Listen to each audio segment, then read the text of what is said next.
Welcome to part 2 of our investigation into the involvement of United States in destabilizing or effecting a regime change in Bangladesh. Yesterday we talked about the characters involved, but today we go further, much deeper, and we are going to show you the involvement of Hunter Biden himself in much of the regime change operation that has taken place. And Hunter Biden continues to elude the law. I don't know how many things he's in the docket for. Amazingly, he seems to not go into jail for all the things that he has committed. And now I expect between now and January next year that his father, Joe Biden, would give him a presidential pardon, wiping the slate clean for all his crimes. And he will also become a member of the deep state. This is what I expect will happen. But then, stranger things have happened. We don't know whether exactly that is how this is going to play out, but I just want to put it out there. Here's the slide deck that will show you systematically a country such as Bangladesh, a very, very poor country, how much it uses lobbying in Washington, D.C. to get its way. I mean, this is something that India should really seriously look at. India does not lobby, and to its detriment, it is also getting surprised because the opposition is coming from angles that it has not predicted. And this is why lobbying is very effective. For a little bit of money, you get a lot done. And at the end of the day, some low-level official in Department of State is the one who's putting together all the documents for a regime change. And it seems to happen on the clock. Somehow, the military-industrial complex of United States thinks that as long as you keep the pot boiling, you can sell arms to both sides and you can make money. In fact, you give them the aid with the agreement that they will buy arms from you. Money goes out,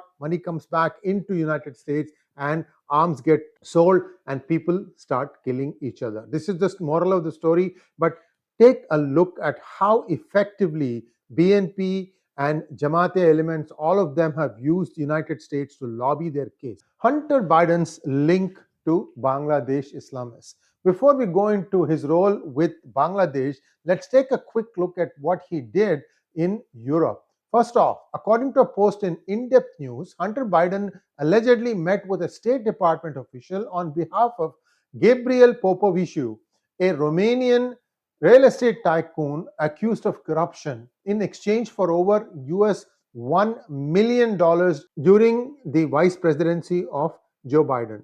Remember that laptop that got stolen, or it was given by Hunter Biden for repair and got repaired, and they got a ton of data. One of the emails revealed that he had a meeting in March 2016 because Biden demitted office at the end of 2016, Trump starting at 2017 beginning, with the then ambassador of United States to Romania, Hans Klemm, regarding 𝗤𝗼𝗍𝗄's corruption case. 𝗤𝗼𝗍𝗄 allegedly made over $1 million in wire payments to Hunter Biden from November 2015 to June 2017 to help him battle corruption charges in Romania. Hunter Biden met with Ambassador Hans Klemm twice, once in November 2015 when Joe Biden was still the vice president, and again in March 2016, again he was still the vice president, as part of his paid lobbying efforts for 𝗤𝗼𝗍𝗄. Hunter was working as a consultant for a law firm 𝗤𝙗𝗍𝗆 in 2015, lobbying the US Embassy in Bucharest regarding Gabriel Popovich's corruption case. 𝗤𝗍𝗆 partner Christopher Boyes informed Biden that his law partner was best friends with newly appointed US Ambassador to Romania, Hans Klemm, facilitating access. According to the US Congress Oversight Report, 𝗤𝗼𝗍𝗄's first wire payment to Hunter was $59,900 sent on November 9, 2015. Then what happened? Shortly after that, Biden and 𝗤𝗍𝗆 partner Michael Gottlieb arranged a meeting with Ambassador Klemm and provided reports claiming 𝗤𝗼𝗍𝗄's corruption charges were unfounded. A meeting took place at Lapis Restaurant in Washington, D.C. on March 30th, 2016. I have included a ton of references. You are welcome to go through that to verify all the facts and figures that are being mentioned here. Ambassador Klemm was reportedly receptive to Biden's arguments and arranged meetings with Romanian officials. On May 17, 2016, Joe Biden is still the vice president, Gottlieb contacted Klemm to seek help from Romania's Anti-Corruption Service (DNA). Neither Hunter nor 𝗼𝗍𝗫 registered as lobbyists for 𝗍𝗫𝗫, who was ultimately convicted of bribery in 2017 and sentenced to 7 years in prison. All that 1 million payments to Hunter Biden did not free 𝗍𝗫𝗫 from ultimately jail. So this is one of the things that was a failed attempt. Then we are going to talk about Bangladesh, how efforts were made starting from 2015. The BNP Jamaat lobbyists had bids in United States. Hunter worked with Blue Star Strategies, a lobbyist firm that registered its work for the Ukrainian company Burisma under the Foreign Agents Registration Act. So get this thing, Blue Star Strategy has registered as a Foreign Agents Registration Act for a Ukrainian company, Burisma. Hunter also collaborated with the firm to lobby the State Department on behalf of Chinese private equity firm BHR Partners. So you have one Ukrainian company, you have another Chinese company. Now, BNP reportedly spent $3.75 million on US lobbying firms for anti-Bangladesh campaign, as revealed by Bangladesh's State Minister for Foreign Affairs. BNP hired lobbyists such as Akin Company Associates, Blue Star Strategies, and 𝙒𝙗𝙬𝗎 Partners from February 2015 to April 2017. So 2015 up until January 20th, 2017, Joe Biden was the vice president. After that, it was Trump, spending $2.7 million annually with a monthly retainer of $120,000. A monthly retainer means whether you work or not, you are getting this money automatically. BNP hired Blue Star Strategy. So Blue Star has already been hired by Ukraine and by China. Now the third one is BNP of Bangladesh. BNP hired Blue Star Strategies through 𝗤𝙑𝙤𝙑, a UK-based BNP leader, in August 2018. By now, Trump is firmly in a saddle here. They were hired to promote BNP's goals for the 2018 general polls and draft a narrative about BNP's goals. BNP paid Blue Star Strategies at least $278,582 over 2 years.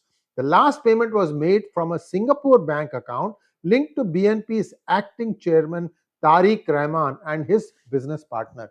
Who is Tariq Rahman? Tariq Rahman is a son of Khalida Zia. Blue Star Strategies paid $86,627 to 𝙒𝙗𝙬𝗎 Partners to assist with lobbying efforts on behalf of BNP. Humayun Kabir, a BNP official, coordinated these connections. So I'm going to bring in Mushfiqur Ansari also, because that is another key player. Remember his picture in part 1, we showed it also in some of the other videos talking about who all met with Rahul Gandhi. Here, so Akin, Gump, Strauss, Hauer and Field LLP proposed lobbying for BNP in Washington, D.C. on issues related to war crime trials, trade policies, human rights abuses, and US-Bangladesh relations. BNP worked with the firm in 2015 to shape US policy perspectives on these issues. Jamaat-e-Islami hired, see, now BNP is a political party that is hiring lobbyists. Now you look at Jamaat-e-Islami, which is a banned organization, Tier 3, hired US lobbyists through the Organization for Peace and Justice, OPJ, which was associated with Jamaat sympathizers. OPJ hired firms like 𝗒𝙗𝙬𝙀 Blackwell and Cassidy and Associates to prevent Jamaat members from being prosecuted by Bangladesh's War Crimes Tribunal and ensure that US policies didn't negatively affect Jamaat. Between 2011 and 2016, Jamaat and its affiliates, including individuals connected to convicted war criminals, paid hundreds of thousands of dollars to lobbying firms like Cassidy and Associates to influence US policy against the War Crimes Tribunal in Bangladesh.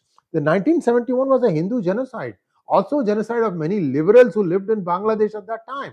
Notably, organizations connected to executed war criminals Salahuddin Qadir Chowdhury and Mir Qasim Ali, both associated with Jamaat, were involved in these lobbying efforts with significant funds paid to firms like Cassidy and Associates. BNP hired 𝗤𝙑𝙬𝗎 𝗜𝙑 Shaw Pittman LLP in 2007. This is going way back 17 years. During the state of emergency in Bangladesh to push for the restoration of democratic governance and expedite elections.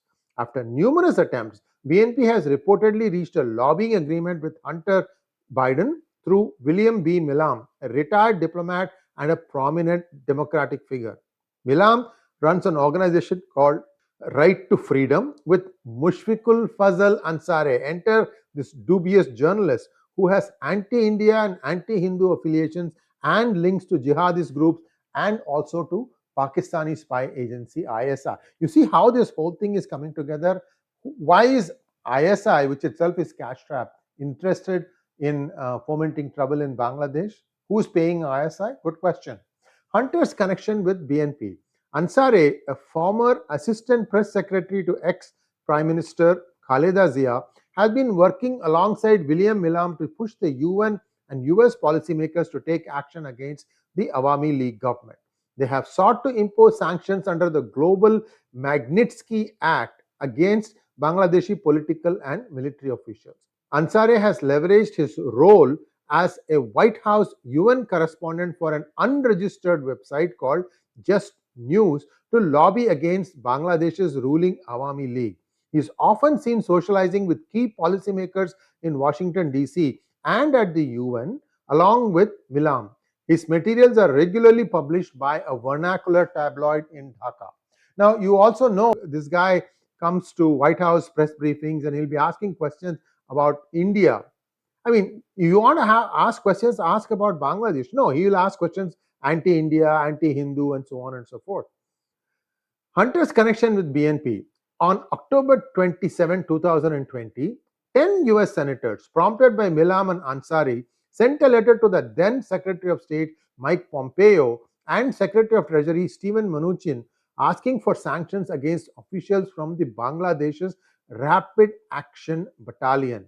This led to further actions in the UK and hearings in the Tom Lantos Human Rights Commission concerning disappearances in Bangladesh.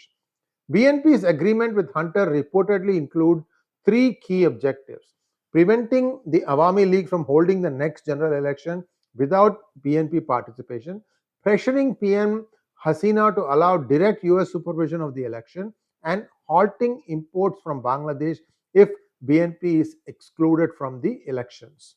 Now, we know that BNP has been sanctioned. Its leader Khaleda Zia has been in prison, and the other one, her son, is actually running the whole thing from United Kingdom, and he dare not return back to Bangladesh. So BNP has been under a cloud of corruption as well as allowing radical Islam a free hand. See, watch how many things they did.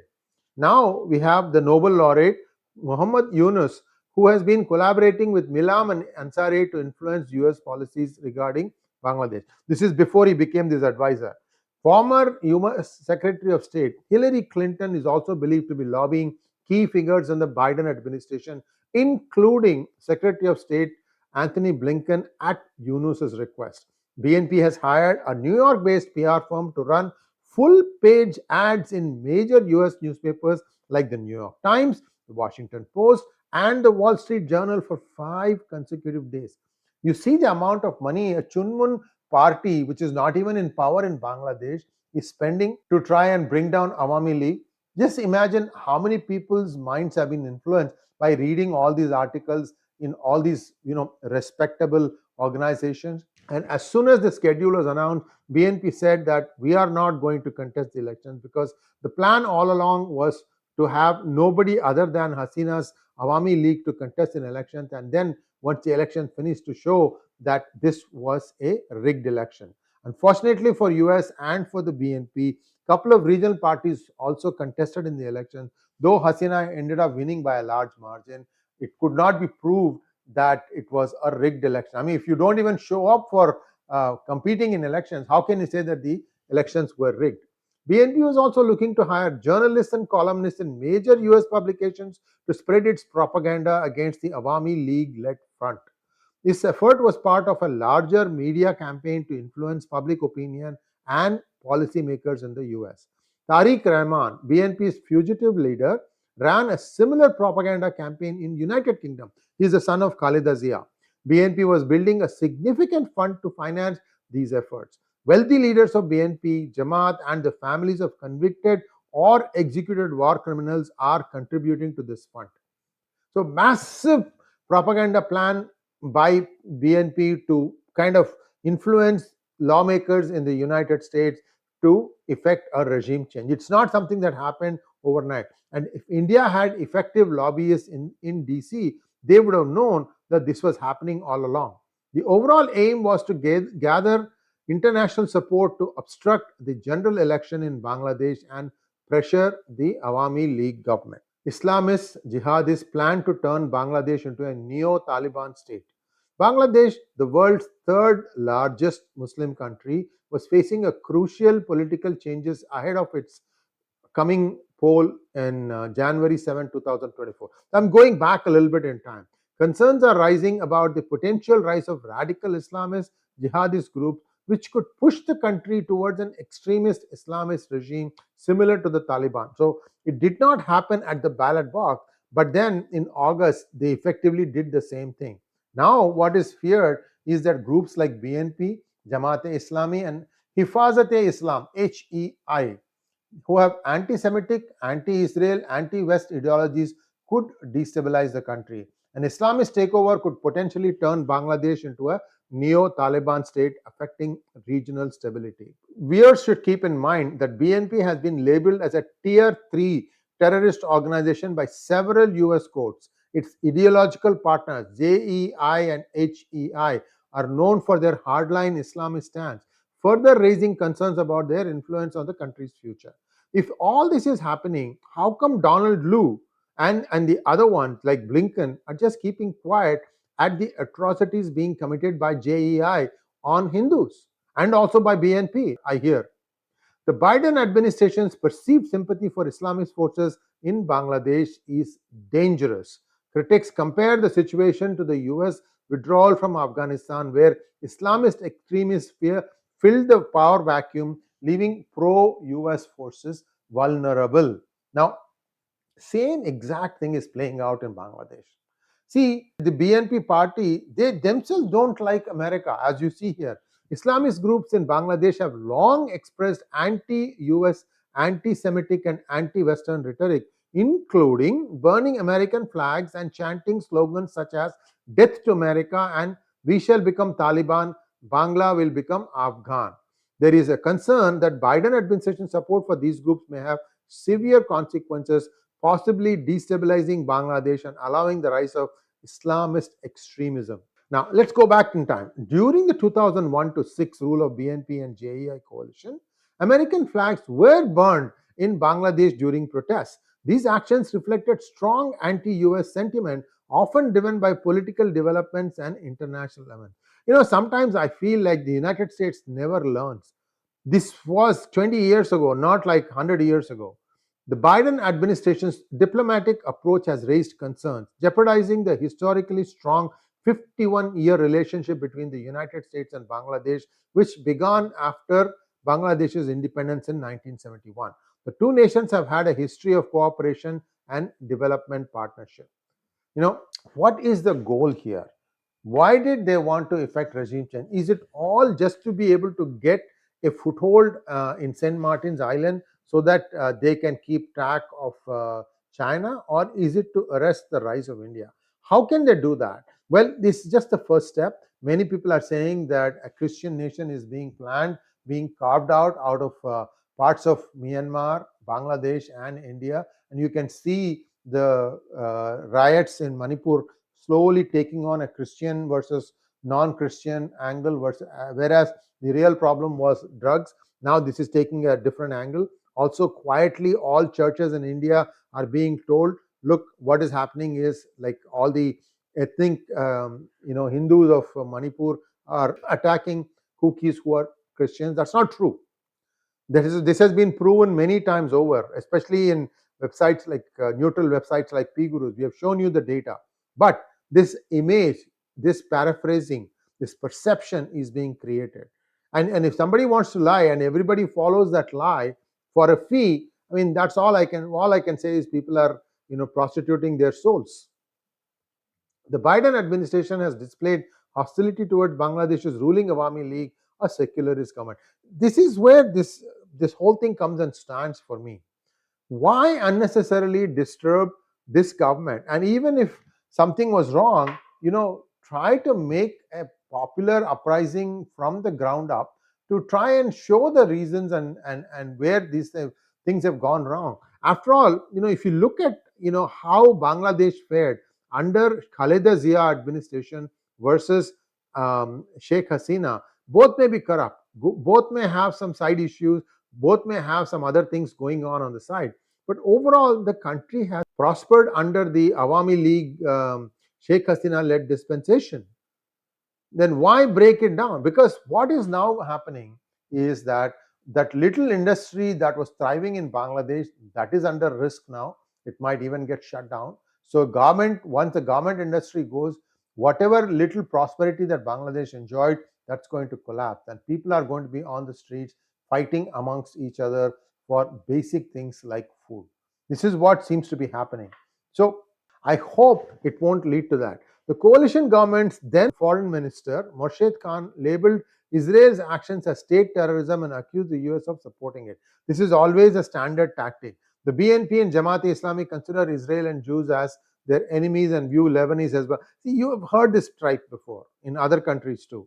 So all these things will need some introspection, and what exactly does the United States intend to do? I don't think they will even get St. Martin's Island. Forget about being able to control the politics of Bangladesh. Anthony Blinken and other State Department officials, along with US Ambassador Peter Haas, are allegedly supporting Islamic groups like BNP, JEI, and HEI. This is where it is wrong. The Hindus of North America, especially United States, should protest loudly to our lawmakers and say, this is not right. What is happening in Bangladesh is not right. It is Hindu genocide. And whether the US officials are also encouraging Bangladeshi media into promoting Islamic agenda, that would take it to a whole new level. I hope that is not happening, because this is at one small trigger away from declaring itself into a Sharia state. See, what US doesn't realize, even though it has spent so many years in Iran and Iraq and in Afghanistan, is that once you empower an Islamic group, then it just goes only one direction, that is towards another Taliban like colony. And this will only come back and bite United States. What happened in 9/11? Who was it that the US encouraged? How did they repay back that encouragement? These decisions demand careful consideration and a re-evaluation of the US approach to Bangladesh to ensure the preservation of shared values and interests. In April 2002, Alex Perry described Bangladesh as a deadly cargo due to its growing role as a haven for terrorists and militants during the BNP and JEI government. Bertil Lintner highlighted the rising influence of Islamist forces and the growing extremist sentiment in rural areas, with Islamic clerics becoming role models for many young men. This is 20 years ago. Imagine how things are today. After the 2001 election, extremist Islamist groups, particularly the HUJI, have become more aggressive and documented links to Al Qaeda and other global jihadist networks. Militancy such as Huji, JMB, Ansar al Islam, and JTK have all become active since 2001. Bangladesh's conducive atmosphere for Islamic militancy has roots in political patronage of Islamism and the rise of JEI, which has promoted Sharia based governance. Whenever the Awami League is in power, things are a little bit under control. The country continues to progress, but the moment that turns, it gets worse. Post-election violence has targeted religious minorities, particularly Hindus, as part of a broader Islamic agenda. Rapid Action Battalion (RAB) played a crucial role in countering these threats. So now what happens? These people want to act against RAB. Once you take one particular army unit and start targeting them and start prosecuting them, guess what happens? They stop doing what they are doing. It makes it much, much harder for the Hindus of Bangladesh to survive. Hasina's government has faced these challenges in the past, but this is the first time that it has been overthrown.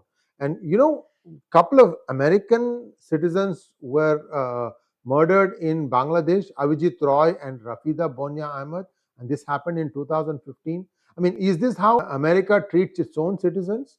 AQIS was designated a foreign terrorist organization in 2016, and the US State Department authorized a 5 million reward for information leading to the arrest or conviction of those involved in the attack on Roy and Ahmed, two United States citizens.